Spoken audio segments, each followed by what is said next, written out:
Good evening everybody. Good evening sir. आवाज clear है? Yes sir. Yes sir. चलिए, कैसा रहा मैथमेटिकल हॉलीडे?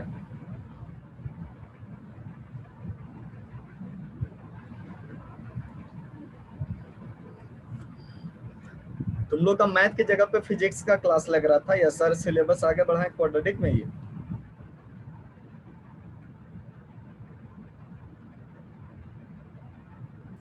सर फिजिक्स का चल रहा। अच्छा, फिजिक्स सर ले रहे थे। अच्छा ठीक है, तब तो क्वाड्रेटिक अब तक भूल चुके होगे तुम लोग। एनीवे, भूले हो या नहीं भूले वो तो बाद में पता चलेगा ना। हम लोग फिलहाल करेंगे तो क्वाड्रेटिक ही। हाँ, तो हम लोग कहाँ तक पढ़े थे? ट्रांसफॉर्मेशन ऑफ रूट तक पढ़े थे। ट्रांसफॉर्मेशन ऑफ रूट क्लियर है सबको? कुछ बच्चों ने मुझे डाउट्स भी भेजा था, वो डाउट्स अभी करने लायक नहीं है, ठीक है? शिवा एंड चैतन्य, वो डाउट्स अभी बताने लायक नहीं है। थोड़ी ग्राफ की जानकारी हम लोग एक बार हासिल कर लेंगे ना, तो फिर बता सकते हैं, या फिर आफ्टर क्लास में तुम लोग को डाउट बता दूँ।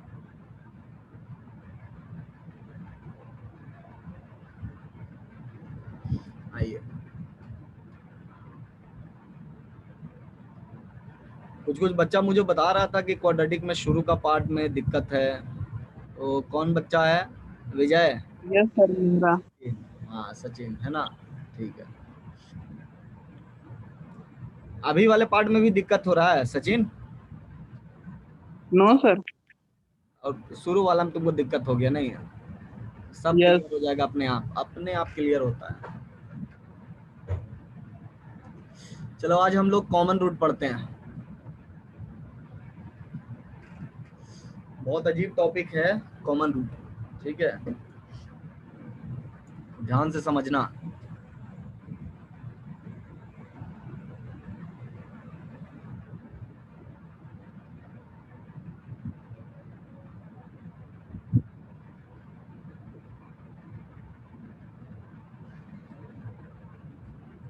कॉमन रूट, कॉमन रूट से समझ में आ रहा है कि मतलब दो इक्वेशन रहेगा, उनके कोई ना कोई एक रूट कॉमन रहेगा। तो ऐसा हम लोग करते हैं कि मान करके चलते हैं कि एक रूट कॉमन है ना। सो फर्स्ट पार्ट में कर रहा हूँ कि late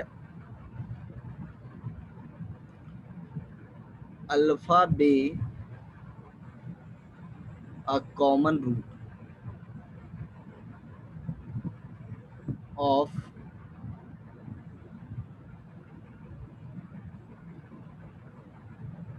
ax square plus bx plus c equal to 0 and dx square plus ex plus f equal to 0। हम लोग ये मान करके चल रहे हैं कि अल्फा जो है इन दोनों का एक कॉमन रूट, समथिंग लाइक अगर मैं फर्स्ट इक्वेशन की बात करूं तो इसका रूट होगा अल्फा और बीटा।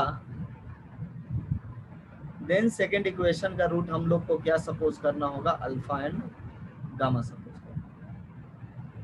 मैं ऐसा क्लियर कट नहीं बोल रहा हूँ कि beta is not equal to gamma, मतलब बीटा भी गामा के बराबर हो सकता है, लेकिन मैं ये कंफर्म हूँ कि एक रूट तो दोनों का सेम है, दूसरा रूट के बारे में कंफर्म नहीं, ठीक है? I am not sure about second root. तो यहाँ पे मैं ये लिखूंगा कि beta may or may not be equal to either beta is equal to gamma और beta is not equal to gamma. दोनों चीजें पॉसिबिलिटी हैं, ठीक है?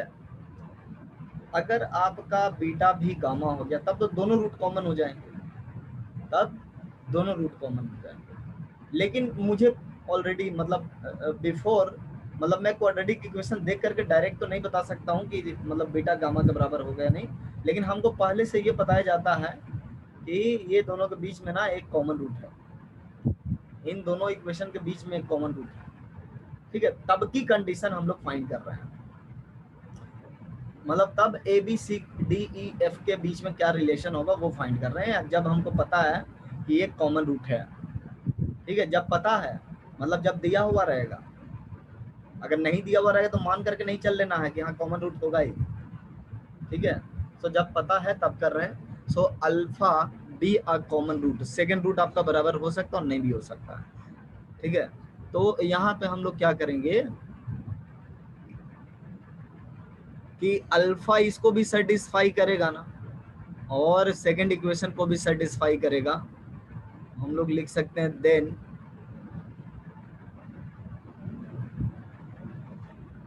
ए alpha square plus b alpha plus c equal to 0, ठीक है।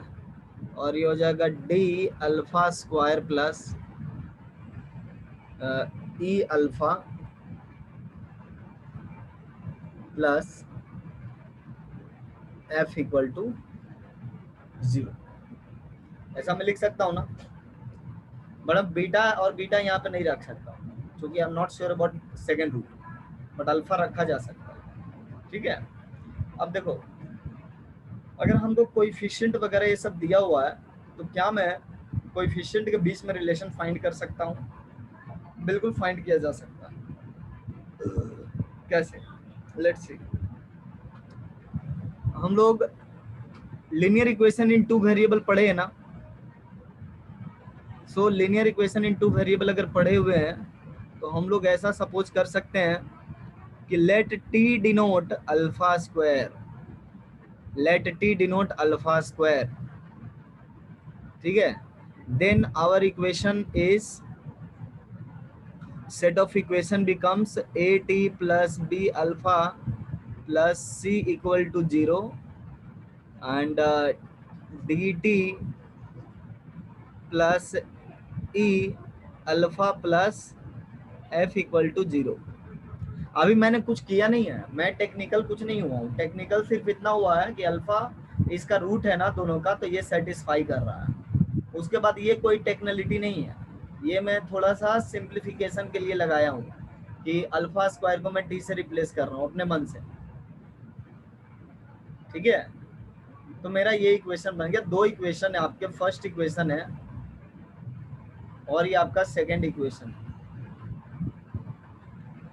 अब जरा से देखो फर्स्ट एंड सेकेंड क्या है, लीनियर इक्वेशंस है ना टी एंड अल्फा में।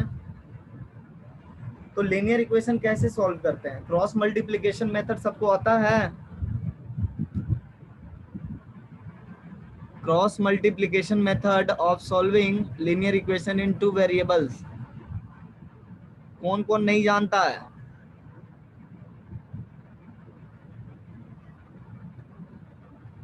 कोई बच्चा है जो क्रॉस मल्टीप्लिकेशन नहीं जानता हो?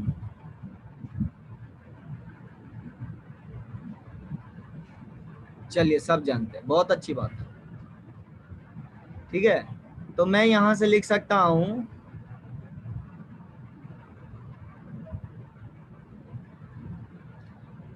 t डिवाइडेड बाय, मैं यहाँ पे लिख ही देता हूं कि बाय क्रॉस मल्टीप्लिकेशन,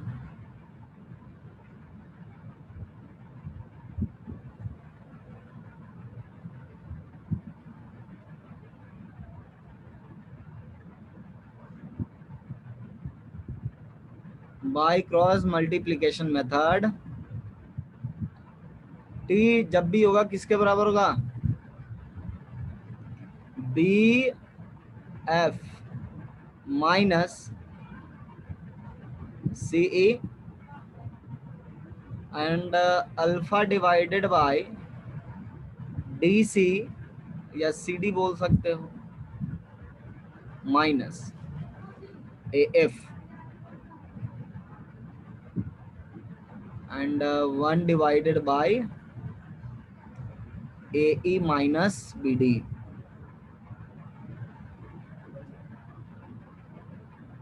ऐसा मैं लिख सकता हूं ना? इसमें तो किसी को कोई परेशानी नहीं है, ठीक है। अब देखो टी क्या है, अल्फा स्क्वायर है ना, तो मैं इसको एक लाइन और लिख सकता हूँ थोड़ा सिंप्लीफाई करने के लिए, या फिर यहीं पे हम लोग कर सकते हैं कि टी जो होगा आपका वो अल्फा स्क्वायर के बराबर है, and this quantity is equal to b F minus C e divided by a e minus B d. और यहाँ से अल्फा क्या हो जाएगा आपका, सी डी माइनस ए एफ और a e minus B d, है ना, सी डी माइनस ए एफ और a e minus B d. अगर हमको पहले से पता हो कि कॉमन रूट है तब तो कॉमन रूट ऐसे भी फाइंड कर सकते हैं इस मेथड से, है ना। कॉमन रूट यहाँ से फाइंड किया जा सकता है, अगर पहले से हमको बता दिया जाए कि कॉमन रूट है तब तो हम लोग इस तरह से भी फाइंड कर सकते हैं, बराबर, ठीक है। अब देखो अल्फा का वैल्यू ये है, अल्फा स्क्वायर का ये वैल्यू है, इसका मतलब इसका स्क्वायरिंग करेंगे तो ये इसके बराबर होगा, है ना। तो हम लोग लिखेंगे कि हमारे पास एक रिलेशन आ रहा है, इसको पहले अभी रेड कलम से लिखते हैं, बाद में ब्लू कर देंगे।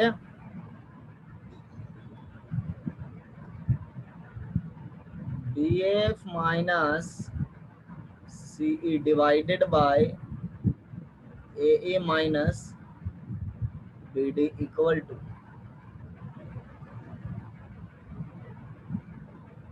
C D minus A f divided by a e minus B d की होल स्क्वायर। अब आप देखो थोड़ा इसको सिंप्लीफाई कर लो क्रॉस मल्टीप्लाई करके, तो आपको मिल जाएगा A A minus B D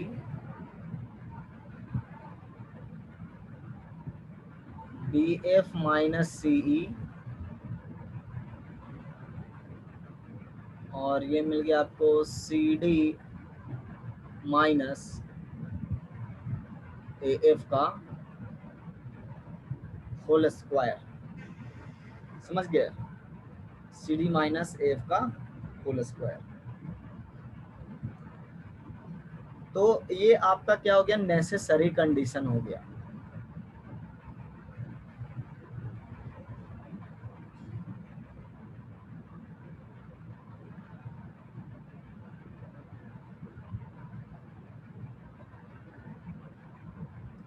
एक बार फिर से देख लेते हैं। हमने क्या किया कि अल्फा को कॉमन रूट पहले ही ले लिया, तो हमने बोला कि एक का अल्फा बीटा है, दूसरे का अल्फा गामा है, तो अल्फा दोनों को सेटिस्फाई करेगा, तो ए अल्फा स्क्वायर ये हमें एक्सप्रेशन 0 के बराबर मिल गया, ये भी एक्सप्रेशन 0 के बराबर मिल गया। फिर हमने बोला कि अल्फा स्क्वायर को टी मान लेते हैं, तो टी माना तो हमें लीनियर इक्वेशन इन 2 वेरिएबल दिखाई पड़ लगे। ये एक बहुत ही अच्छा प्रैक्टिस है, कभी भी आप इक्वेशन सॉल्व कर रहे हो, है ना, और दो इक्वेशन सिमिलर काइंड दिखाई पड़ रहे हैं, तो और एक अल्फा है, एक अल्फा का पावर समथिंग है, या मतलब अल्फा स्क्वायर दूसरा अल्फा का पावर समथिंग है, तो वैसे केस में आप उसको लीनियर इक्वेशन की तरह ट्रीट कर सकते हैं, ठीक है।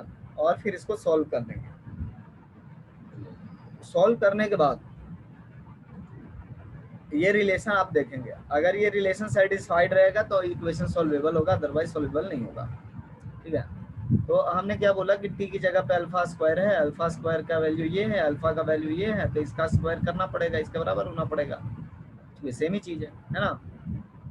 तो हमने बराबर कर दी, यहाँ से एक कंडीशन मिल गया, किसके बीच में, कोएफिशिएंट के बीच की कंडीशन मिल गई, इसको नेसेसरी कंडीशन कहते हैं, ये नेसेसरी कंडीशन है।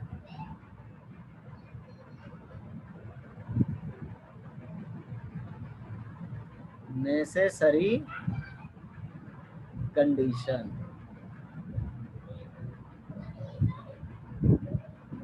ये नेसेसरी कंडीशन, ठीक है। अब देखो, अच्छी बात ये है कि इसको बहुत ढंग से हम लोग याद कर सकते हैं, इसको बहुत ही ढंग से हम लोग याद कर सकते हैं। कैसे ढंग से याद कर सकते हैं देखते हैं। डिटरमिनेंट फॉर्मेट पे हम लोग इसको ले जाएंगे। सेकेंड ऑर्डर डिटरमिनेंट,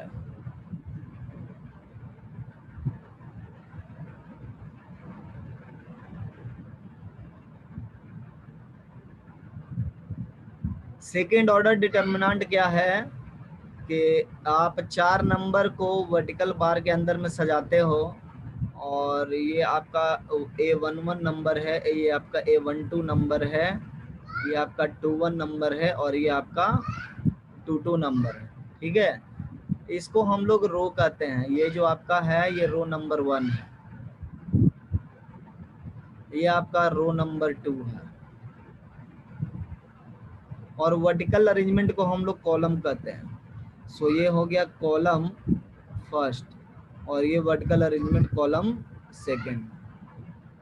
हमेशा ऊपर वाला रो जो होगा है ना, वहीं से स्टार्ट करना है, और कॉलम में हमेशा लेफ्ट से स्टार्ट करना है, ठीक है। तो ये सेकंड ऑर्डर डिटरमिनेंट है, क्योंकि इसमें 2 रो है और 2 कॉलम है, ठीक है। डिटरमिनेंट की एक वैल्यू होती है, डिटरमिनेंट की क्या होती है, एक वैल्यू होती है। तो ये वैल्यू से रिलेटेड होता है। वैल्यू इसकी क्या मिलेगी, सो वैल्यू वाइज अगर हम लोग देखते हैं तो A11, A12, A21 और A22, इसकी वैल्यू फाइंड करने के लिए क्या करना पड़ेगा कि अपर लेफ्ट से, है ना, इसको प्रिंसिपल डायगोनल कहते हैं। वैसे आपको प्रिंसिपल डायगोनल के एलिमेंट्स का प्रोडक्ट लेना है और माइनस कर देना नॉन डायगोनल एलिमेंट्स का प्रोडक्ट। सो हम लोग लिखेंगे A11 A22 minus A12 A21। यही याद रखना कि प्रिंसिपल डायगोनल वाले एलिमेंट का ना प्रोडक्ट लेकर के बाकी नॉन डायगोनल या नॉन प्रिंसिपल डायगोनल के एलिमेंट जो है उनका प्रोडक्ट सब्ट्रैक्ट करना। तो ये इसका जो है खासियत है, समझ गया। अब देखो इसमें दिक्कत क्या है, दिक्कत ये है कि आप अगर इन दोनों को एक्सचेंज भी कर लेते हैं ना तो इसका वैल्यू इतना ही रह जाता है। जैसे A22 A12 A21 और A11, स्टिल इसकी वैल्यू उतनी ही होगी। देख लो आप, यहाँ से इसको ये डायगोनल एलिमेंट्स हो गए ना, केवल इनका अरेंजमेंट चेंज था। इनका प्रोडक्ट लिखेंगे A11 A22 माइनस A12 और A21। तो ये दोनों जो है इनका वैल्यू बराबर आ रहा है, दोनों डिटरमिनेंट की वैल्यू बराबर आ रही है, ठीक है। इसका मतलब दोनों डिटरमिनेंट बराबर है। हमें अरेंजमेंट से कोई फर्क नहीं पड़ता इसमें, हमें सिर्फ इसकी वैल्यू देखनी होती है। अगर ये अरेंजमेंट लिखा हुआ है ना, अगर ये वैल्यू लिखा हुआ तो हम लोग ये डिटरमिनेंट फॉर्म भी कर सकते हैं और ये भी डिटरमिनेंट लिख सकते हैं। मतलब इस वैल्यू को हम लोग इस डिटरमिनेंट से रिलेट कर सकते हैं, ठीक है। तो इसीलिए डिटरमिनेंट से वैल्यू फाइंड करना आसान है, वैल्यू से डिटरमिनेंट फॉर्म करना डिफिकल्ट है। वैल्यू से डिटरमिनेंट फॉर्म करना डिफिकल्ट है। सो वन वे थोड़ा अच्छा रहता है, टू वे थोड़ा डिफिकल्ट हो जाता है। अब देखिए जो आपकी कंडीशन आई है AE minus BD BF minus CE, तो इनको एक डिटरमिनेंट पे हम लोग अरेंज कर सकते हैं, ठीक है। इस कंडीशन को हम लोग डिटरमिनेंट में अरेंज कर सकते हैं। सो किस तरह से अरेंज कर सकते हैं थोड़ा देख लेते हैं।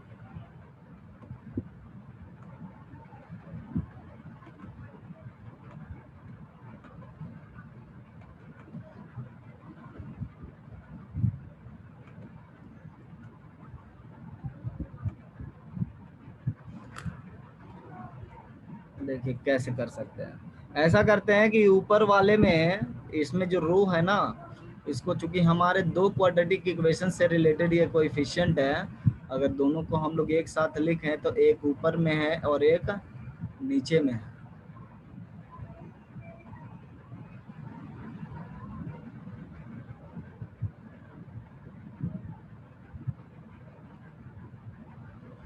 तो पहला वाला को अगर आप देखोगे तो क्या दिखाई पड़ रहा है आपको? AEBD, AEBD है ना। दूसरे वाले को देखो BFCE, और तीसरे वाले को देखो CD और AF, है ना। तो हम लोग इसको डिटर्मिनेंट में अरेंज कर सकते हैं और कह सकते हैं डिटर्मिनेंट लुक कैसा होगा कंडीशन का। नेसेसरी कंडीशन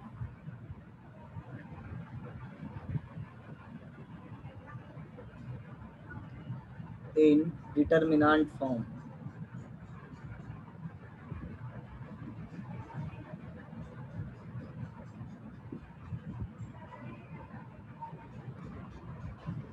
पहला डिटर्मिनेंट देखो A B और यहाँ पे आ गया D और E। सेकेंड डिटर्मिनेंट देखो इनटू में B E C F, और चौथा डिटर्मिनेंट, तीसरा डिटर्मिनेंट देखो C F A D। ठीक है, अब देखो यहाँ पे बहुत अच्छा मतलब दिखाई पड़ रहा, बारी बारी से हो रहा है। पहले देखो हमने कॉलम 1 कॉलम 2, फिर कॉलम 2 कॉलम 3, ऐसे देखो कॉलम 1 कॉलम 2, फिर जिस कॉलम से अंत हुआ है उसी कॉलम से स्टार्ट करना है, फिर नेक्स्ट कॉलम पे जंप कर जाना, फिर जिस कॉलम पे अंत हुआ है उसी से स्टार्ट करना है और नेक्स्ट पे जंप कर जाना और एंड हो गया। मतलब आपने जहाँ से स्टार्ट करी थी वहीं पे एंड करना है, और स्टार्ट करना स्टार्ट से, ये नहीं कि 20 से स्टार्ट कर देना। 20 से स्टार्ट कर दोगे तो गड़बड़ हो जाएगी, अगर आप 20 से स्टार्ट कर दोगे तो गड़बड़ हो जाएगी। बात समझ रहे हैं? इतनी बात क्लियर हुई? ये बात समझ में आई? Yes sir. है ना। ये कंडीशन याद रखने के लिए काफी अच्छा मतलब फॉर्मेट है कि डायरेक्ट आप कंडीशन याद रख सकते हैं। अदरवाइज क्या होता है ना, ये कंडीशन याद रखना थोड़ा डिफिकल्ट होता है, फिर आप मतलब रटने लगोगे कि ऐसे है वैसे है, इसलिए बेटर है कि इस तरह से आप कर ले। अब देखो यहाँ पे ये कंडीशन जो है क्या डिनोट कर रहा है, सिंगल मतलब एक कॉमन रूट को डिनोट कर रहा है, बट दो कॉमन रूट भी रहेंगे तो भी ये कंडीशन सेटिस्फाइड रहता है। ऐसा नहीं कि सिर्फ सिंगल में ये सेटिस्फाइड होता है, दो कॉमन रूट में भी ये कंडीशन सेटिस्फाइड होता है। ठीक है, तो पहले हम लोग देख लेते हैं कि दो कॉमन रूट की ये स्पेशल कंडीशन क्या है। जैसे ये तो है कि एक भी कॉमन रूट रहेगा, सिंगल कॉमन रूट भी रहेगा तब भी ये होगा, और दो कॉमन रूट भी रहेगा तब भी होगा, है ना। लेकिन अगर दो कॉमन रूट रहेंगे तो उनकी उसकी स्पेशल कंडीशन क्या है ना। तो दो कॉमन रूट की स्पेशल कंडीशन हम लोग देखते हैं।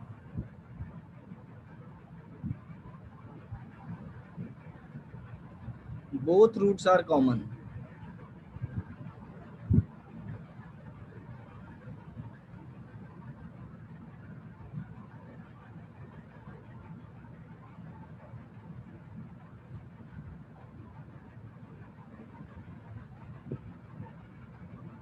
हम लोग सेम क्वाड्रेटिक को लेकर के चलते हैं और देखते हैं क्या हो रहा है।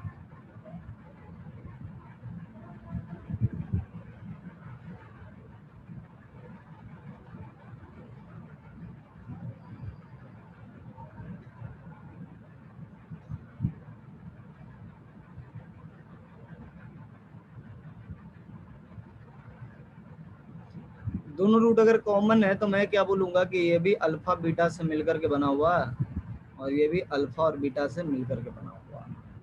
ठीक है, तो हम लोग ये लिख सकते हैं कि alpha plus beta is equal to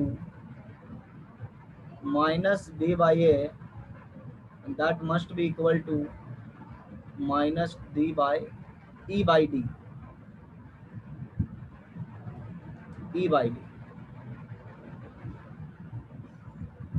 है ना, sum of the root from the first equation and the second equation, and if we take the product of the roots, then from first equation what we getting are c by a and this is f by d.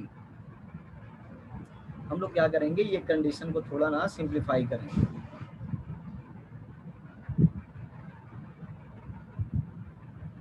देखिए first condition में अगर simplification किया जाए तो minus minus cancel out कर सकते हैं और हम लोग a को ऊपर ले आ सकते हैं और e को नीचे ले आ सकते हैं। Then on simplification we are getting we can write as a by d equal to b by, ऐसा भी तो लिख सकते हैं ना, हम उल्टा कर देंगे, है ना, a को ऊपर ले जाएंगे, d को ऊपर ले जाएंगे, इनको नीचे ले आएंगे और उधर क्रॉस मल्टीप्लिकेशन कर देंगे, ठीक है। और यहाँ पे अगर हम लोग देखेंगे तो देखो यहाँ पे भी हो जाएगा a by d, है ना, ये हो जाएगा आपका a by d is equal to c by f। then we are getting a by d equal to b by e equal to c by f। मतलब ये हुआ कि coefficients are proportional, that is coefficients are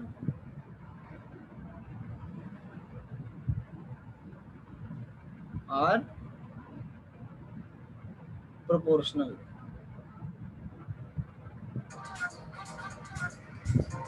एक minute रुक जाओ, hello, हाँ नहीं है का ना है आइबे ना तने चलिए मांग लिया कने जाई तो चौकवा भेरे तब तेन हो जी तो जाए अब चार्जवा तनी बार चार्जवा कम ठीक।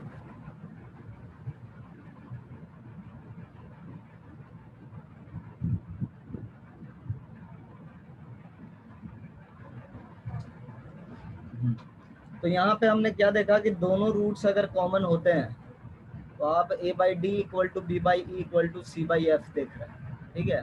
और अगर उल्टा भी आप करते हैं, अगर ये कंडीशन लेकर के चलते हैं तो आप दोनों रूट को कॉमन दिखा सकते हैं।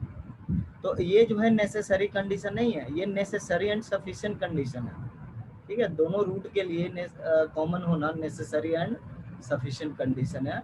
तो उल्टा भी होता है इसमें, उसमें उल्टा नहीं हो सकता, उसमें कई बार क्या हो जाता है, फंस जाता है मामला, कई बार सिंगल रूट कॉमन और दोनों रूट कॉमन का भी वो कंडीशन है, इसलिए उसको नेसेसरी एंड सफिशिएंट कंडीशन नहीं बोल सकते। ये आपका क्या है, necessary and sufficient condition.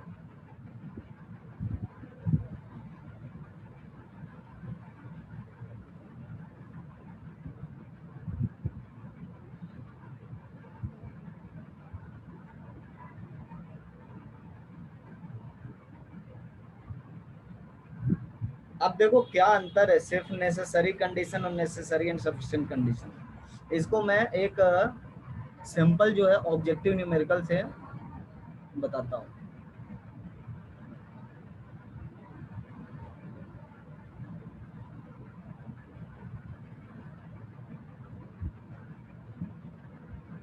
For two equations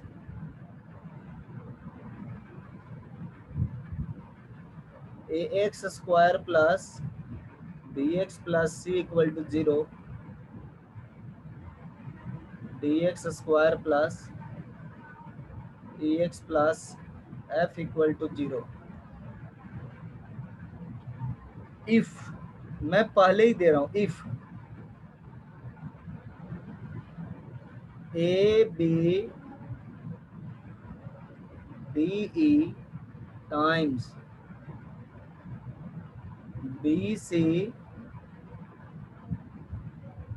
e f is equal to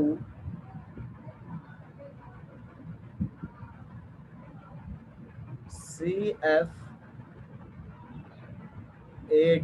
square, ठीक है। If ABDE BECF and CFAD square ये बराबर है आपस में, then which one is necessarily correct?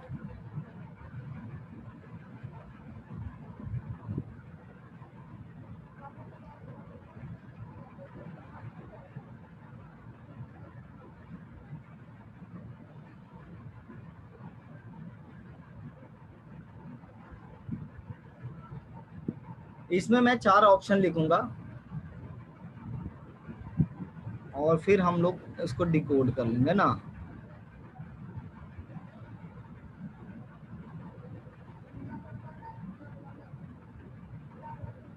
Exactly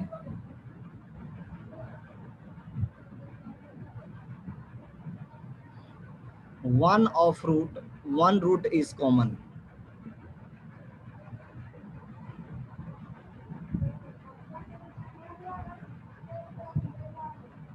B.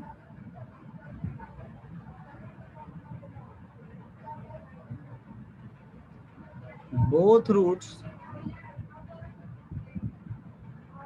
may be common.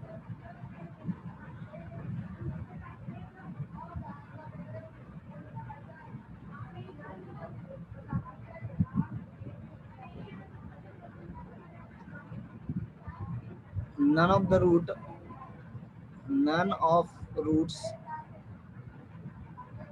are common.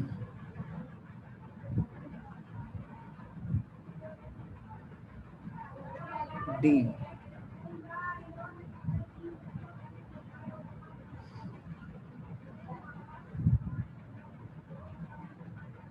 D में क्या लिखा जा सकता है? ऐसा ऑप्शन मैंने बना रखा है,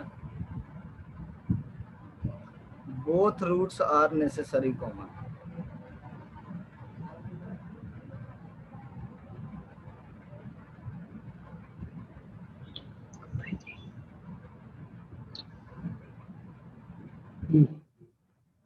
चल तो का कर देनी।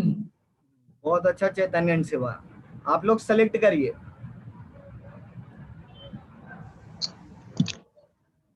बहुत अच्छा। किरण थोड़ा फिर से सोचो।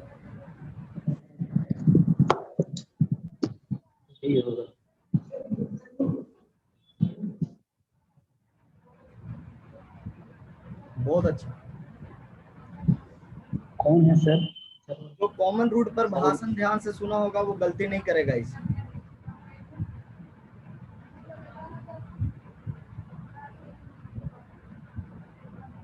बहुत अच्छा दीपाली सागर सचिन।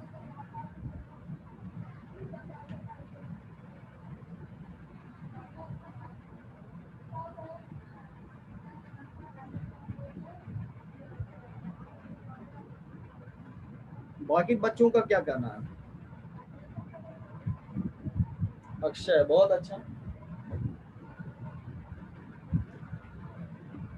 अरे ये बच्चा तो मैं पहली बार देख रहा हूँ। जमींदार तुम कब ज्वाइन किए? सर कब से किए हुए हैं?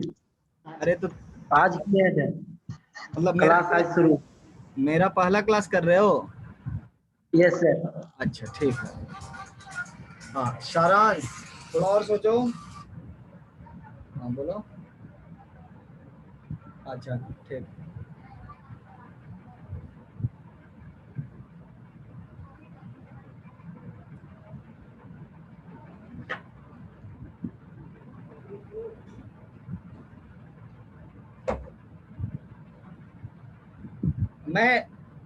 तुम लोग क्वेश्चन तो देख ही चुके हो है ना। मैं थोड़ा थ्योरी भी ऊपर कर देता हूँ शुरू वाला, ताकि आप लोग को कंफ्यूजन ना हो।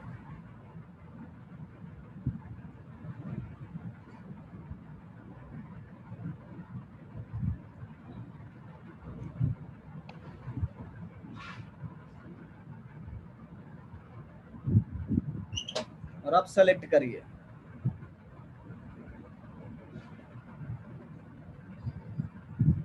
बहुत अच्छा अंकित। पायल सारांश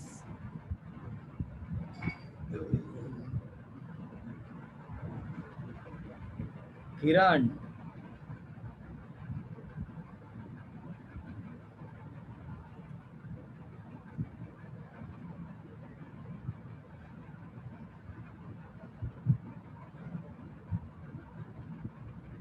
आराध्या, और सोचो, श्वेता कमल, संस्कृति, सानिया, राज, माही,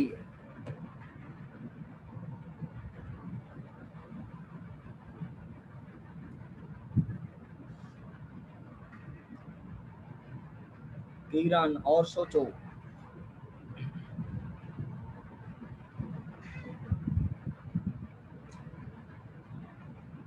समय के साथ सब समझ जाओगे, ठीक है, घबराने की बात नहीं है, बहुत अजीब टाइप का टॉपिक है।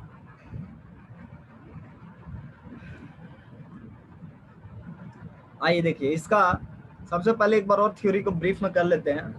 जब अल्फा भी एक कॉमन रूट आप लिखते हो ना, तो इसका मतलब ये नहीं है कि एग्जैक्टली एक कॉमन रूट की मैं बात कर रहा हूँ। इसका मतलब ये है कि हाँ एक रूट कॉमन है, लाइट सेंस में दोनों रूट भी कॉमन हो सकता है। देखो यहाँ पे क्या लिखा हुआ, बीटा इक्वल टू गामा और beta may not be equal to gamma, है ना। तो ये जो कंडीशन हम लोग लिख रहे हैं ना, इसमें एक रूट तो कंफर्म है कि कॉमन होगा ही, दूसरा का बारे में कंफर्म नहीं है कि वो कॉमन है या कॉमन नहीं है। मतलब कॉमन नहीं है ये भी कंफर्म नहीं है, कॉमन है ये भी कंफर्म नहीं है ना। तो हम लोग क्या बोल रहे हैं कि ये जो है सिंगल, मतलब एक रूट कॉमन होने की कंडीशन है। सिंगल रूट कॉमन होने की कंडीशन नहीं है, वन रूट कॉमन होने की कंडीशन है। एग्जैक्टली वन रूट कॉमन होने की कंडीशन नहीं है, एक रूट कॉमन होने की कंडीशन है। समझ में आ रहा किरण वर्डिंग्स? Yes sir.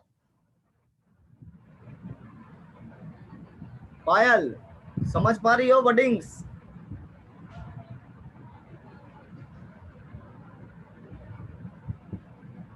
माही,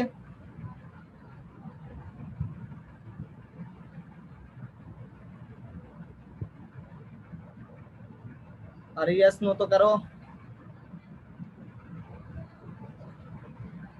देखो मैं साफ शब्दों में लिख रहा हूं, ये जो मेरा कंडीशन है ये वन रूट की कंडीशन है, सेकेंड रूट में और में नॉट बी इक्वल।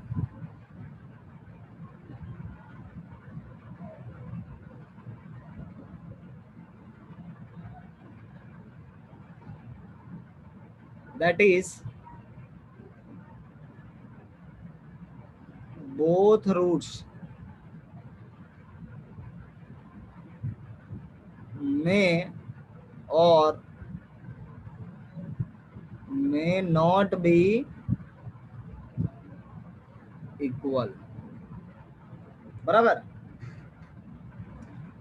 बट ये जो कंडीशन है, जो आगे कंडीशन में डिराइव किया हूं,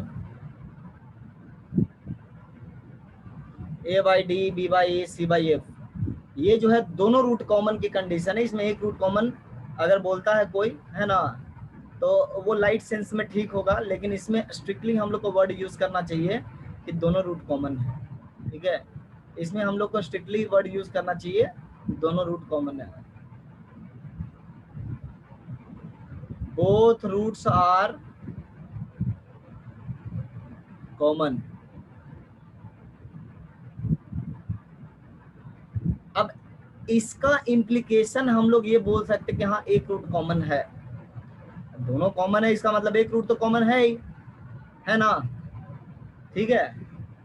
लेकिन बोथ रूट्स कॉमन में एक रूट अगर मैं कॉमन बोलता हूं तो दूसरा रूट भी कॉमन ही है, उसमें ये नहीं बोल सकते कि दूसरा रूट कॉमन हो सकता है या नहीं हो सकता। इसमें नेसेसरली दोनों को कॉमन होना पड़ेगा, लेकिन इसमें नेसेसरली दोनों को कॉमन नहीं होना पड़ेगा, ठीक है। इसमें नेसेसरली दोनों कॉमन नहीं होना पड़ेगा। अब देखो क्वेश्चन क्या है कि हमने नेसेसरी कंडीशन लिख दी है कि अगर ये कंडीशन फुलफिल्ड है, अगर ये कंडीशन फुलफिल्ड है तो कौन सा नेसेसरली करेक्ट है। मैं लिख रहा हूँ exactly one root is common. अब मेरा क्वेश्चन ये है कि क्या दूसरा रूट कॉमन नहीं हो सकता है? बिल्कुल हो सकता है कुछ कुछ केस में, इसलिए ये ऑप्शन को मैं रिजेक्ट करूंगा उस बेसिस पर। एग्जैक्टली वर्ड यूज कर दिया है, वन रूट लिखता ना, सिर्फ एग्जैक्टली काट करके वन रूट इज कॉमन, तो ये सही होता। लेकिन यहाँ पे एग्जैक्टली वर्ड यूज कर दिया है। अब देखो, बोथ रूट्स में भी कॉमन, यस डेफिनेटली। मे का वर्ड यूज किया है, ठीक है, मे वर्ड यूज किया है, इसका मतलब ये ऑप्शन करेक्ट है।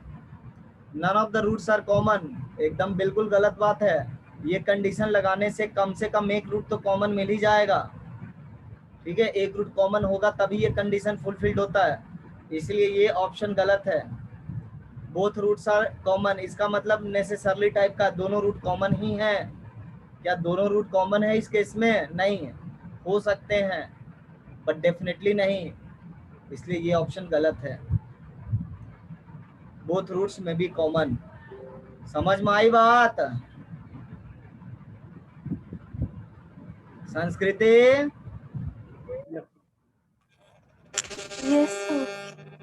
यहाँ पे देखो वर्डिंग्स, लॉजिक पर देखो कि कैसे बात कर रहा हूं मैं, है ना। ऐसे ही तुमको ऑप्शन दिए जाएंगे कंफ्यूज करने के लिए। श्रुति क्लियर है? अब जिन लोगों को आवाज कट कर आ रही होगी उनको मैं हेल्प नहीं कर सकता हूँ। Aradhya, yes sir. बहुत बढ़िया, ठीक है। Abhijit, Yes, sir. तो थोड़ा ना आगे बढ़ते हैं हम लोग, ये ध्यान में रखना है कॉमन रूट एक होगा या दो होगा।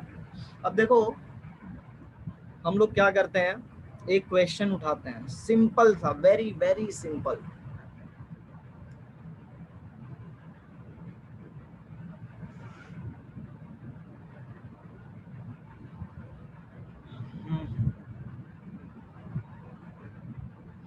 X square minus 7x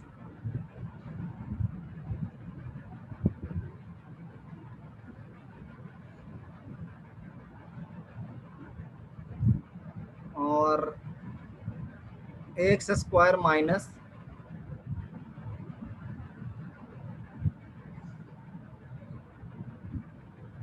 5x,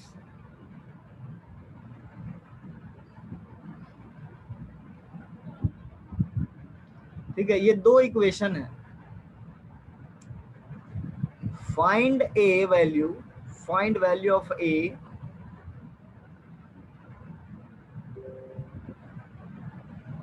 find value of a if two equations have a common root. Two equations have a common root.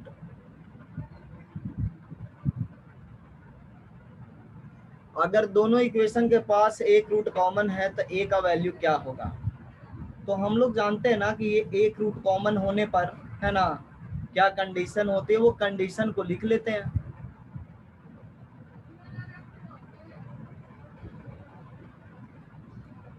Common root condition क्या है? 1 माइनस 7 1 माइनस 5 इंटू -7 -5 और a + 8 a + 2 equal to a + 8 a + 2 1 1 square, है ना, ये चीज होगा ही। अब इसी को सॉल्व कर लेना, देख लेते हैं क्या मिलता है। इसका सॉल्यूशन क्या हो जाएगा? इसका हो जाएगा -5 और -7,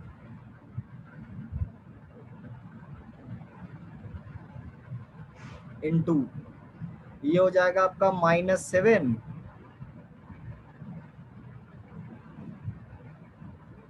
और -5 into a + 8 equal to a + 8 minus a + 2 का होल स्क्वायर।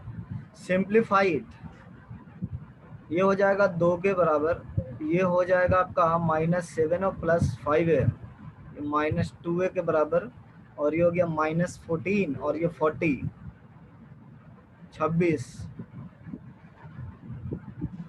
और ये हो गया आपका 36,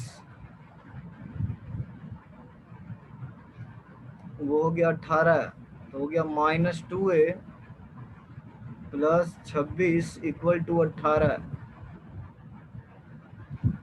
ये हो गया -2a = -8, और a का वैल्यू क्या मिल गया हमें, 4 मिल गया, है ना। एक रूट कॉमन है तो a का वैल्यू कितना है, 4 है। हम लोग 4 रख करके देख लेते हैं एक रूट कॉमन आ रहा है कि नहीं आ रहा।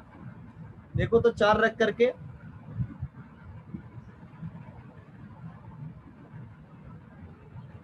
पहला इक्वेशन क्या बन गया,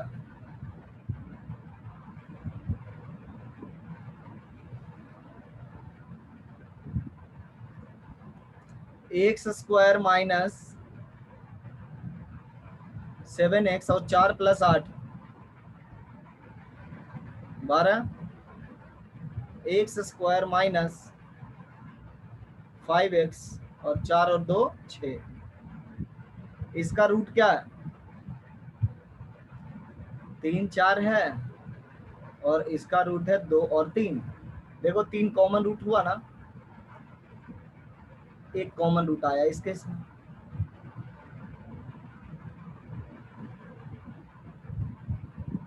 बराबर। ये कंडीशन सॉल्व करने से एक कॉमन रूट मिल गया हमको। एक और एग्जांपल करते हैं, ये एग्जांपल समझ में आया सबको, yes Yes, sir. sir. Yes, sir.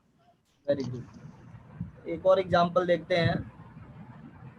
Example set करना वेरी वेरी डिफिकल्ट है, very very difficult.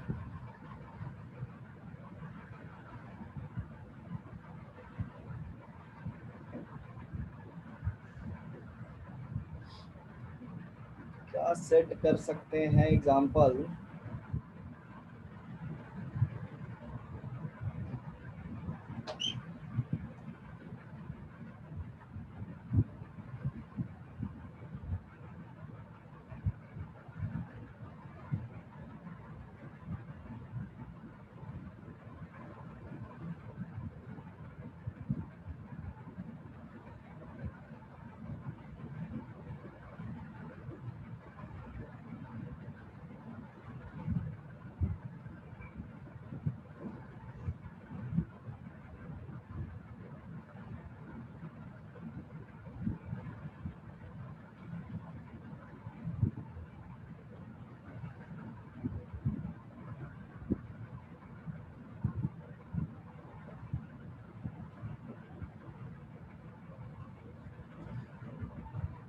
two equations have common root,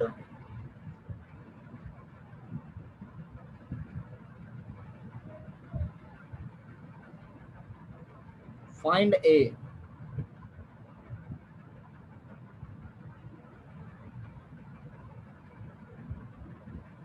find A. देखो तो तुम लोग अटेम्प्ट करके ए का वैल्यू क्या मिलता है,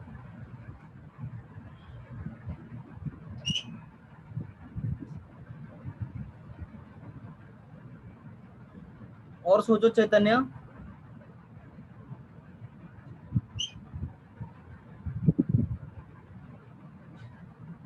अजय, करेक्टली सॉल्व करो।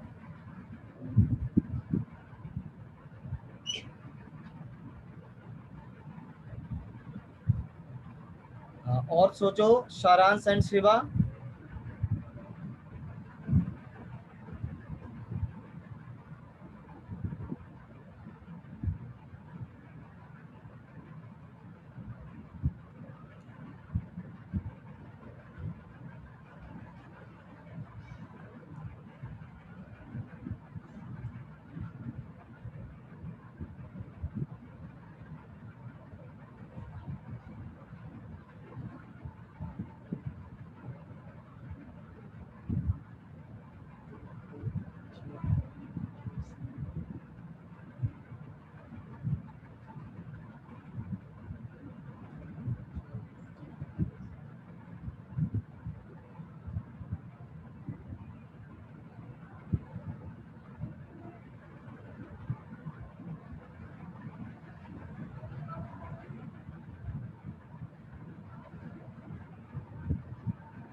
अभिजीत और सॉल्व करो।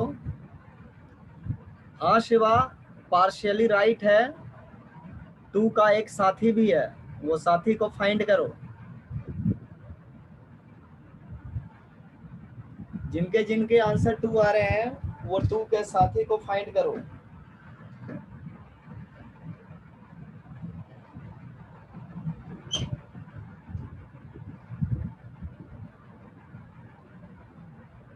Very good Chaitanya and Shiva.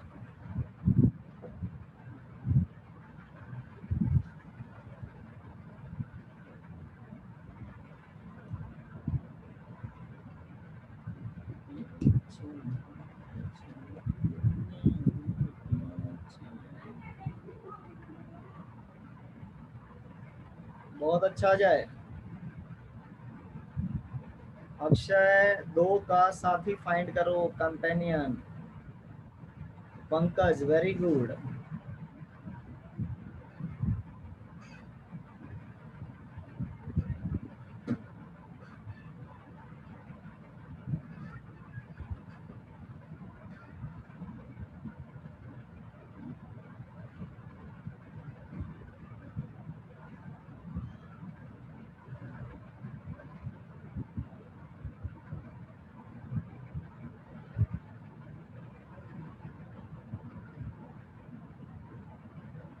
बहुत अच्छा सागर। अभिजीत रूट 2 नहीं होगा, देखो। बहुत अच्छा कुमार।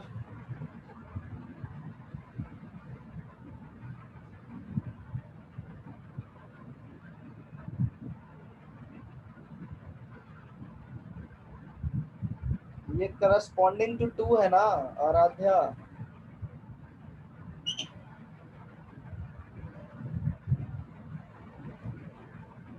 आराध्या एंड सागर, ये करस्पॉन्डिंग टू 2 आंसर है। अक्षय नहीं, थोड़ा और सॉल्व करो।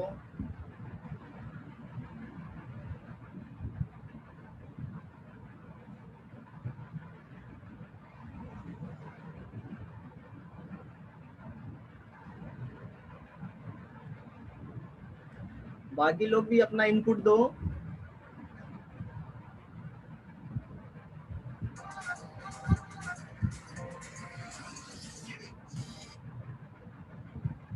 हेलो, हाँ क्लास में हूँ।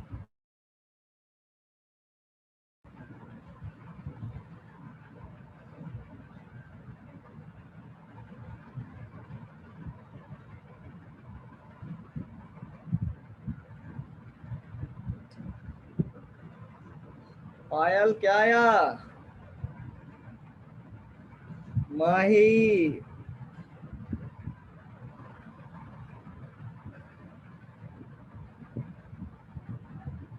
अंकित,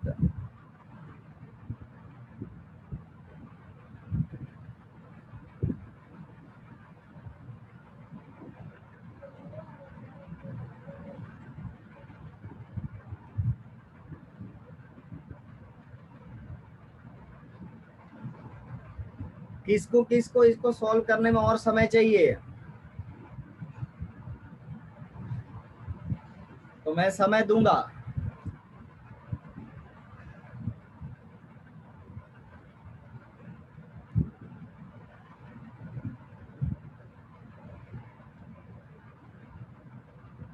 चलो मैं 2 मिनट और दिया, सॉल्व करते जाओ।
मुझे लगता है बाकी बच्चे समझ नहीं पा रहे हैं।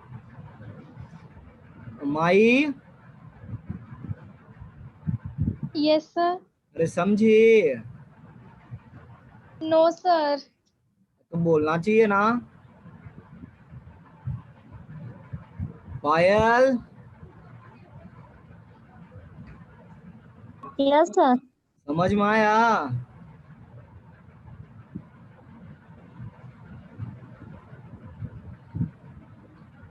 यस सर के बाद गायब हो गई।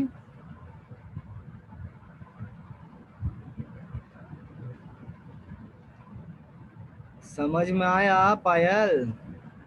Yes, sir. तो सॉल्व कर रही हो या बैठी हो? Follow कर लिए sir. तो आंसर नहीं भेज पाई हो अभी तक।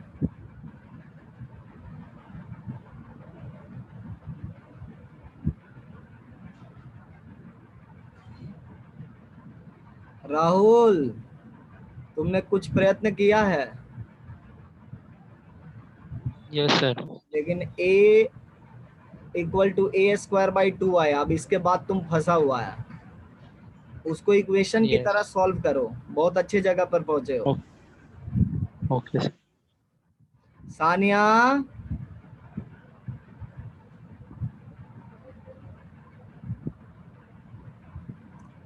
Sania, Yes, sir. तुम कहाँ तक पहुंची हो? समझी या नहीं समझी?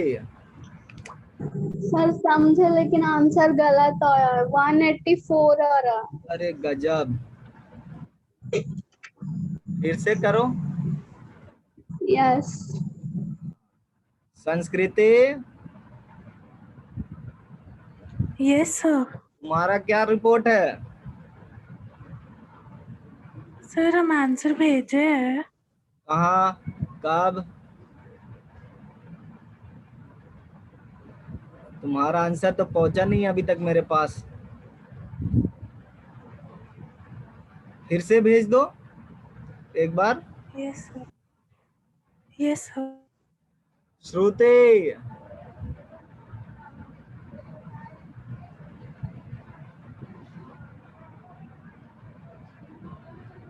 हाँ गड़बड़ सॉल्व करिए, फिर से सॉल्व करो संस्कृति।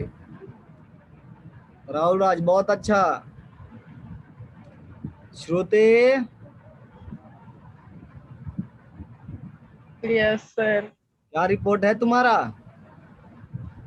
सर समझ में नहीं आया। अरे तुम 12th वाली बच्ची हो क्या? नहीं। अच्छा तुम 11th में ही हो ना। मुझे वो भी श्रुति, हाँ उसका मुझे याद आ रहा हाँ है। है। एनीवे, श्वेता,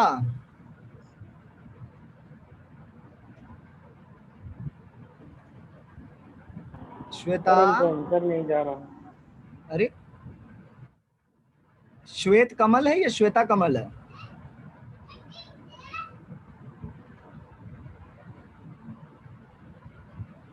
श्वेता कमल है। श्वेता कमल ना, समझी? Yes sir. आइए, तो मतलब मिला जुला करके 2-4 लोग फंस गए, वो समझ नहीं पाए हैं। कुछ नहीं समझ में आए कैसे करना चाहिए काम, ऐसे करना चाहिए। कॉमन रूट जैसे ही लिख दिया ना, ए कॉमन रूट, कंडीशन अप्लाई कर दो, कंडीशन अप्लाई कर दो। क्या कंडीशन था?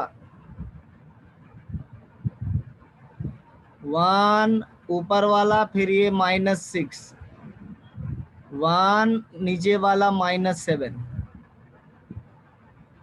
इतना तो समझ सकती हो ना माही? Yes sir. और यही तो करके देखो, तब तो गलती करते करते एहसास होगा कि क्या सही है।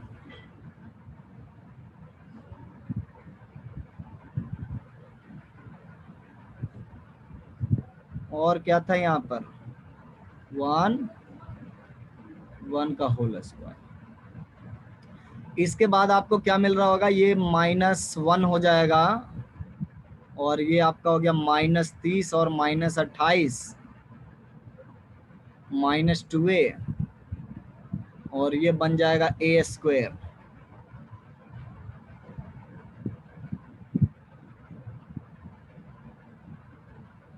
ये क्वाड्रेटिक आ गया है में, क्या सॉल्यूशन होगा इसका? इसके दो फैक्टर्स हैं। लोग क्या करते हैं ना, ए को ए से काट देते हैं मजे में। काटना कभी नहीं चाहिए।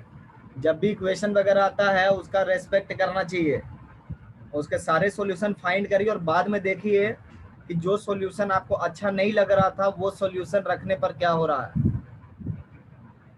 यहाँ से हमें ए का 2 वैल्यू मिल रहा है, 2 और 0 मिल रहा है। डेफिनेटली मैं ए और ए को काट सकता था तो 2 बचता, मतलब 2 तो सॉल्यूशन है ही। We are not sure about 0 कि 0 सॉल्यूशन है या नहीं है। So try to set A equal to 0 and see what happens.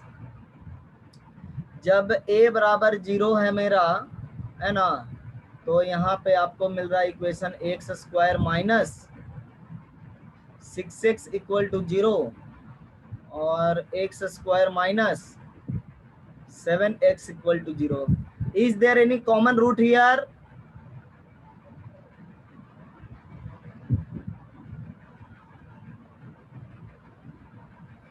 देखिए यहाँ पे 0 कॉमन रूट आ रहा और लोग इसको छोड़ रहे थे 0 को। यहाँ पे 0 कॉमन रूट आ रहा, ठीक है। और जब हम लोग a का वैल्यू 2 ले रहे हैं तो बाकी सबको आंसर आया ही है, तो a का वैल्यू 2 लेने पर तो आंसर मिल ही जाएगा, कुछ कहना ही नहीं है। जैसे a मैं 2 सेट कर रहा हूँ यहाँ पे, तो a अगर 2 सेट करेंगे तो पहला क्वाड्रेटिक क्या मिलेगा, x square minus 6x plus 8 मिलेगा ना, 4a था, और x square minus 7x plus 5 था तो ये 10 था। तो ऐसे केस में आपका रूट क्या क्या मिल रहा है, एक 2,4 मिल रहा है और ये 2,5 मिल रहा है। तो ये 2 आपका कॉमन रूट हो रहा है। इसका मतलब ये कंडीशन लगाने से ए का जो भी वैल्यू मिलता है वो हर एक वैल्यू के लिए कॉमन रूट अवेलेबल होता है ना। Different value of a different common root, बराबर। अब देखिए इतनी बात तो सब लोग समझ गए होंगे मेरे हिसाब से, है ना माही? Yes sir. ठीक है, बहुत अच्छा। क्या अभिजीत, रूट 2 भी आएगा क्या? No sir. हाँ, मिस्टेक हो गया था ना, ये एक गायब हो गया था इसलिए रूट 2 आ रहा था। Now yes sir. अब देखो, जब भी आपको एक कॉमन रूट लिखा हुआ रहे यही कंडीशन ऑपरेट करना है, ठीक है। अब कई बार क्या क्वेश्चन होता है, इस तरह से क्वेश्चन होता है,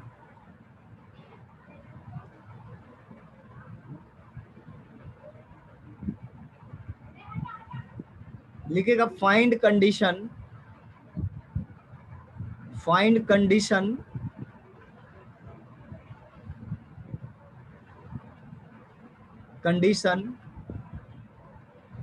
if ax square plus bx plus c equal to 0 has roots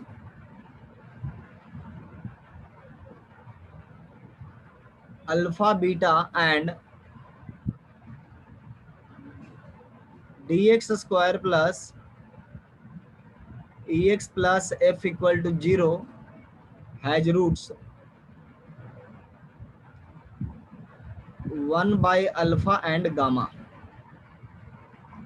कह रहा कि ऐसा कंडीशन फाइंड करे सच दैट, है ना, सच दैट इसका और इसके रूट इस तरह के हों। ये दिया हुआ है, इफ इसके रूट ऐसे हों तो कंडीशन क्या होगा। तब क्या करेंगे हम लोग, इसमें कॉमन रूट है क्या किसी का? देखो तो कोई कॉमन रूट है? Is there any common root?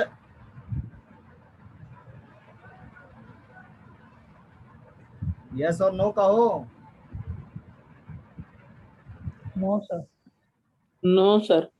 Common root अभी नहीं है जो हमको बराबर दिखाई नहीं, जैसे बीटा इक्वल टू बीटा और गामा है तो इसको कॉमन नहीं बोल सकते क्योंकि दिखाया गया है कि बीटा और गामा है। अगर बीटा बीटा लिखता तब मैं कॉमन बोल सकता था, और यहाँ पे अल्फा तो ये 1 बाई अल्फा हो गया, बड़ा समस्या है ना। तो क्या करना पड़ेगा, कोएफिशिएंट के बीच में रिलेशन क्या होनी चाहिए। ये क्वेश्चन को इस तरह से फ्रेम किया जा सकता है कि 1 root of first equation is reciprocal of 1 root of other equation, है ना। हम लोग ये बोल सकते हैं that is 1 root of 1 equation, first equation is reciprocal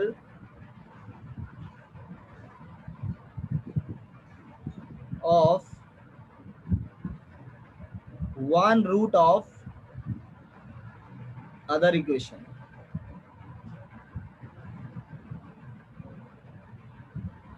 बराबर। तब हमको ABCD में कंडीशन फाइंड करना है। तब कैसे काम करेंगे, हम लोग क्या करेंगे कि इसके हेल्प से एक ऐसा इक्वेशन बनाएंगे जिसका रूट अल्फा हो और 1/गामा हो, है ना। देखो रूट ट्रांसफॉर्मेशन यूज करेंगे इसमें। हम लोग बोलेंगे कि अपने पास ये तो दिया हुआ है कि x² प्लस इसका रूट क्या है, अल्फा बीटा है ना, और dx² plus EX plus F equal to 0 इसका रूट 1/अल्फा और गामा है। तो हम लोग लिख सकते हैं बाय रूट ट्रांसफॉर्मेशन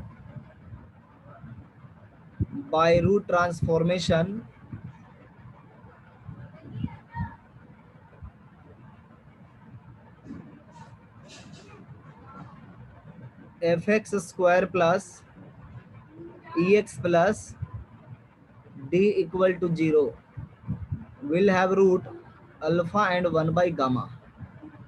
ये बात समझ में आई। थर्ड लाइन मैं डायरेक्ट क्या हूं, रूट ट्रांसफॉर्मेशन दिखाया नहीं हूं।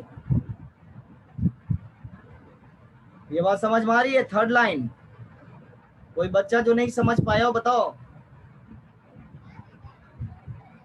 2 मिनट में समय दे रहा हूं, समझ लो। थोड़ा अपने से रूट ट्रांसफॉर्मेशन करो और देखो ऐसा ही भी इक्वेशन आ रहा है या नहीं आ रहा।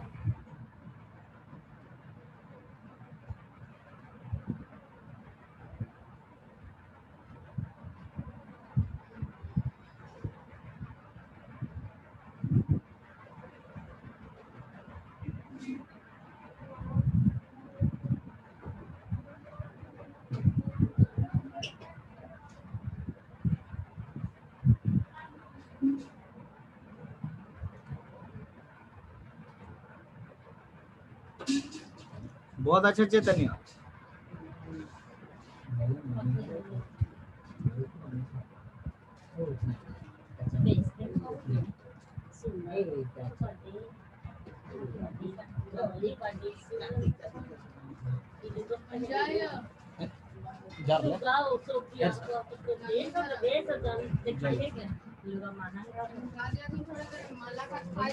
उठा दिया तुम काम पे क्लास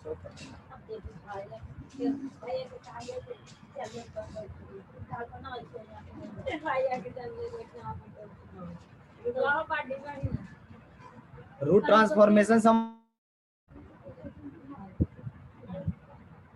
ट्रांसफॉर्मेशन समझ में आया Abhijit? Yes sir. Very good. Aaradhya?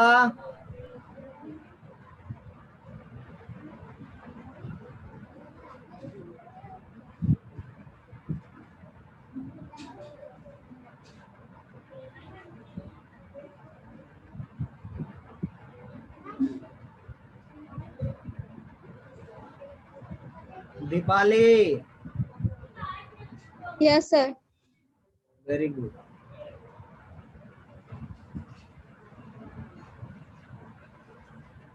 सारांश? Yes sir. अब तो हम लोग अब इसमें कंडीशन बनाने में कोई देर नहीं होनी चाहिए। तब कंडीशन क्या हो जाएगी, वेरी सिंपल। एक लाइन इस इक्वेशन और इस इक्वेशन को टारगेट करना है। A f b a b e c d c d a F का होल स्क्वायर। खत्म कहानी।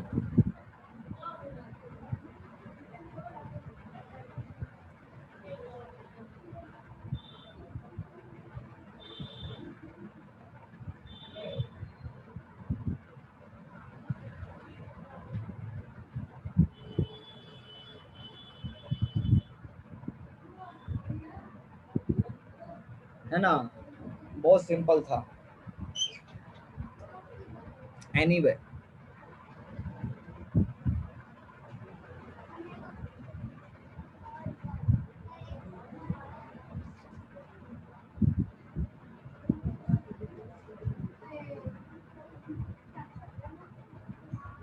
दो इक्वेशन से कॉमन रूट कैसे फाइंड करेंगे बिना सॉल्व किए हुए?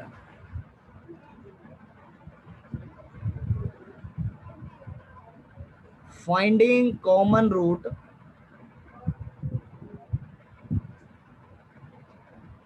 without solving two equations.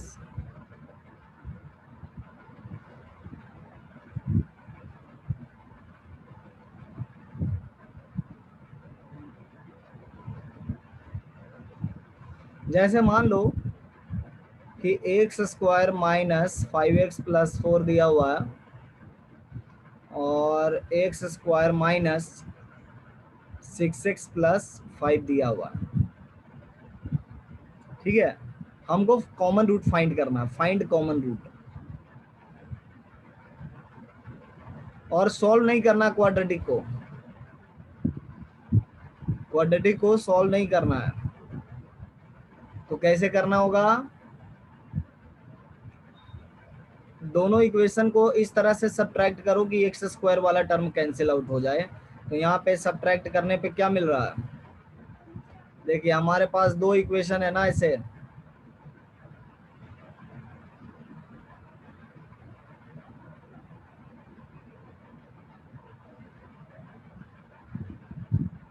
हाँ, तो मैं ये बोल रहा हूँ कि दोनों इक्वेशन को इस तरह से सब्ट्रैक्ट करना है, दोनों इक्वेशन को इस तरह सब्ट्रैक्ट करना है कि आपको अल्फा मिल जाए, है ना, अल्फा स्क्वायर ना मिले। तो अल्फा स्क्वायर को हटाएंगे, सब्ट्रैक्ट करोगे तो क्या मिलेगा? एक्स, और यहाँ पे -1 इक्वल टू 0 और x बराबर 1 मिल गया, इसीलिए आपका ये x बराबर 1 कॉमन रूट हो गया।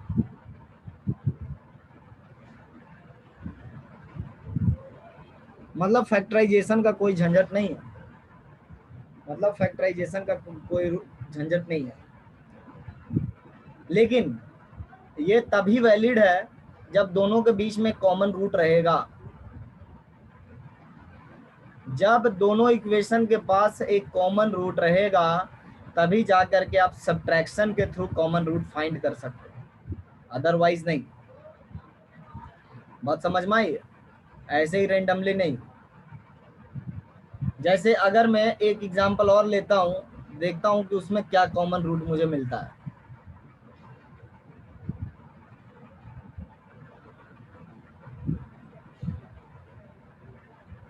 Find common root x square minus 4x plus 5 equal to 0 और x square minus 2x minus 3 equal to 0। अगर मैं यहाँ पे सब्ट्रैक्ट कर दूं तो मुझे मिलेगा -2x और यहाँ पे मिलेगा minus minus plus 8 equal to 0 और x का वैल्यू हमको मिल गया 4। Is this common root?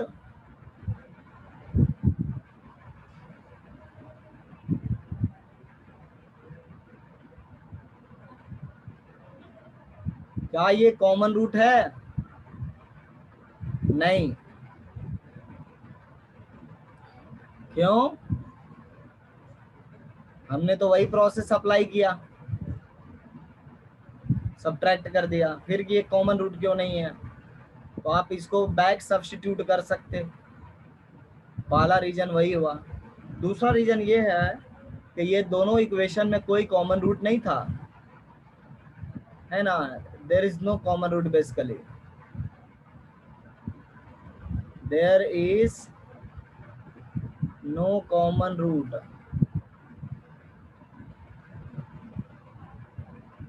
अगर इनिशियल स्टेज पे कॉमन रूट नहीं है तो कुछ भी कर लोगे, जो भी फाइनल आंसर लोगे वो गलत ही रहेगा, वो कॉमन रूट नहीं रहेगा। और अगर इनिशियल स्टेज पे ही कॉमन रूट है तब हम लोग फाइंड कर सकते हैं। ठीक है, सो कॉमन रूट इस तरह से फाइंड तभी किया जा सकता है जब आपका दोनों इक्वेशन का कोई पहले से कॉमन रूट है। अगर नहीं है तो आप ये प्रोसेस तो लगा लोगे, लेकिन जो भी वैल्यू मिलेगा वो कॉमन रूट नहीं मिलेगा। ये बात समझ में आई? क्लियर हुआ? सर तो उस हिसाब से क्वेश्चन में दिया हुआ रहना चाहिए ना कि कॉमन रूट रहेगा। कुछ नहीं है, हम लोग ये प्रोसेस लगाएंगे और 4 को किसी एक इक्वेशन में रख करके चेक कर लेंगे, खत्म कहानी। अगर वो सेटिस्फाई किया तो कॉमन रूट होगा, नहीं किया तो नहीं होगा वो। That's it. समझ गए? ठीक है सर। इसको बैक सब्स्टिट्यूट कर लेना।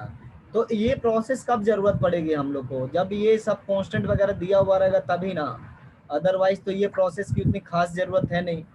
हाँ, ऐसा हो सकता है कि जो मैंने ये सवाल ऊपर में दिया था ना, देखो अब इसमें देखो a का वैल्यू आ गया तो a तुमने 2 रख लिया, फिर सब्ट्रैक्ट कर दिया तो उससे कॉमन रूट मिल गया फट से। ठीक है, आपको सॉल्व नहीं करना पड़ा, तो वहां पर आप यूज कर सकते हो थोड़ा फास्ट होने के लिए। या पहले से ही आप एक्स स्क्वायर को सब्ट्रैक्ट करके रखो, a का वैल्यू पुट करो, कॉमन रूट मिलते जाएगा, बराबर, वहां पे कर सकते हो। तो ये बहुत लिमिटेड होता है। अब देखो कुछ क्वेश्चन ऐसा होता है जो नेचर ऑफ रूट से रिलेटेड होता है।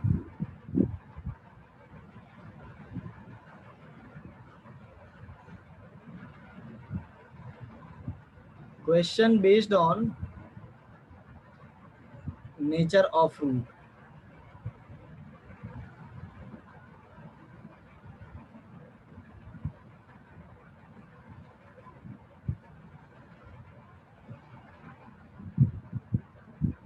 एग्जाम्पल,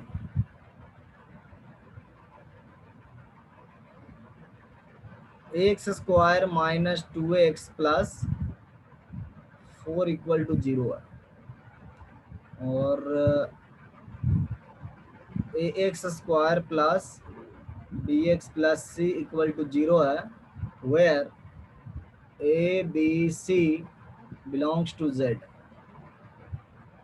ठीक है, a b c belongs to z, natural number. तो हम लोग को पहले से बताया गया, if two equations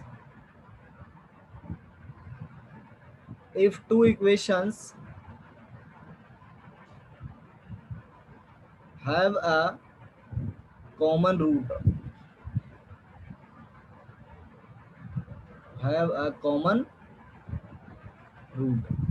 then find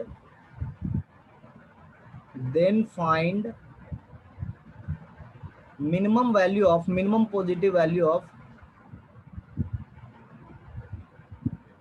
of a plus b plus c। Minimum positive value find करनी है।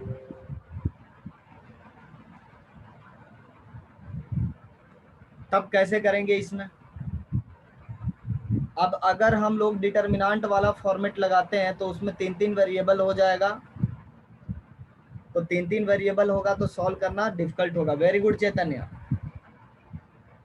है ना?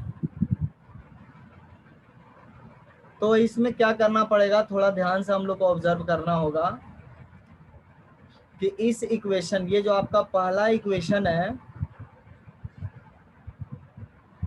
X square minus 2x plus 4 equal to 0, है ना? Very good Shiva. इसका डिस्क्रिमिनेंट अगर आप चेक करो ना, लेस देन 0 है ना?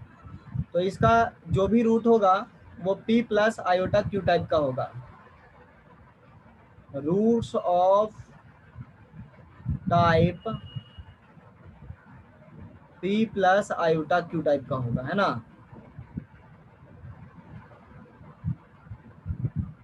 अब देखो दूसरा इक्वेशन जो है, चूंकि इसका कोएफिशिएंट रैशनल नंबर इंटीजर है, coefficient of x square plus b x plus c equal to 0 और बेसिकली रैशनल भी बोल सकते हो, है ना, या इंटीजर ही बोलो बेटर रहेगा, इंटीजर।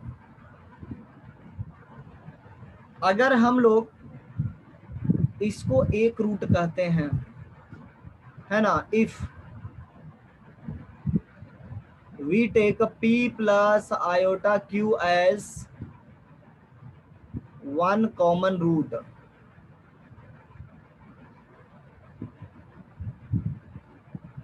तो नेचर ऑफ रूट क्या कहता है कि दूसरा रूट, अगर ये एक रूट है इस इक्वेशन का, तो दूसरा रूट क्या होगा, then other root will be equal to p minus iota q ना। देखो मैं एक रूट कॉमन लिया हूं, लेकिन इस इक्वेशन का दूसरा रूट मैं नेचर ऑफ रूट से p माइनस आयोटा q बोल रहा हूं। तो ऐसे केस में हम लोग क्या बोलेंगे कि दोनों रूट कॉमन हो गया ना, therefore both roots are common,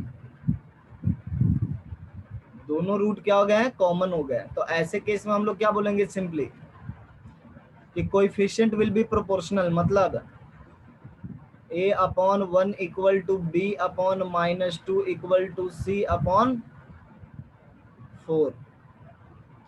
तो इसको हम लोग t के बराबर मान लेते हैं। तो यहां से मिल गया a का वैल्यू t, b का वैल्यू -2t और c का वैल्यू कितना हो गया, 4t हो गया। So a plus b plus c equal to हो गया t -2t plus 4t equal to 3t। Minimum positive value find करना, इंटीजर है तो t बराबर 1 प्लेस करना होगा।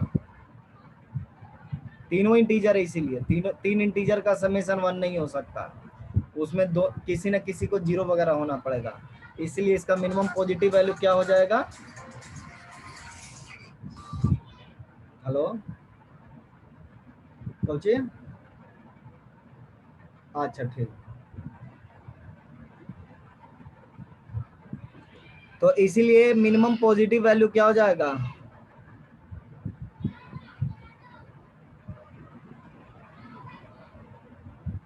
t बराबर 1 रखना पड़ेगा, 3 हो जाएगा। तो बेसिकली हम लोग a का वैल्यू 1 ले लिए, b का वैल्यू -2 ले लिए और c का वैल्यू 4 ले लिए, ये प्रोपोर्शनली चलता जाएगा। सो 1 - 2 + 4 = 3 हो जाएगा।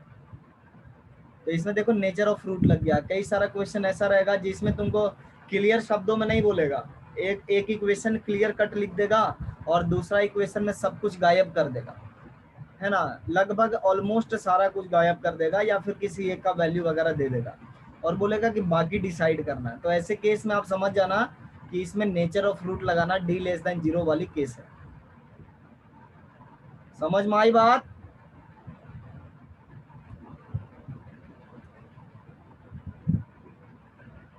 समझ में आया Saransh? Yes sir. Sagar? Yes sir. Kiran? Yes sir.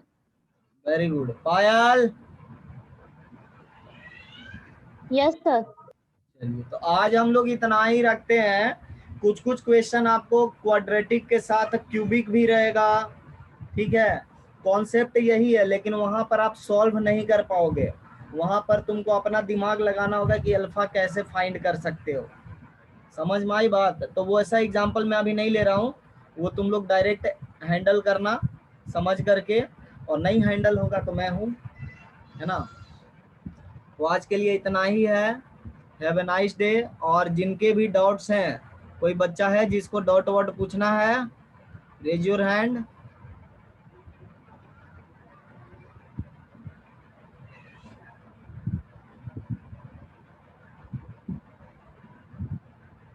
कोई बच्चा डाउट वाला?